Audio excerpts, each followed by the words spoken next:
สักคนที่ดีมีไหมสักคนที่เข้าใจ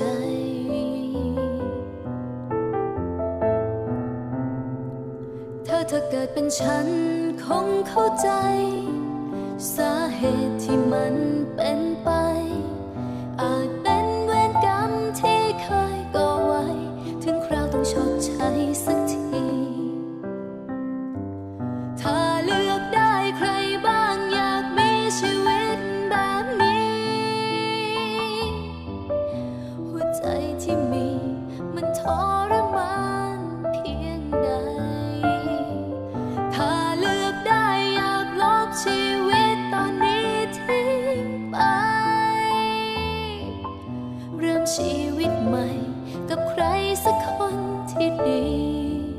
มีไหมสักคนที่เข้าใจ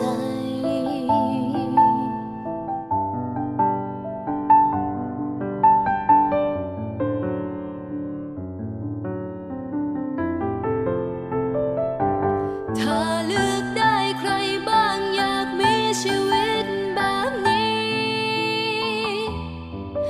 หัวใจที่มีมันทรมานเพียงใดถ้าเลือกได้อยากลบชีวิตตอนนี้ทิ้งไปเริ่มชีวิตใหม่กับใครสักคนที่ดีมีไหมสักคน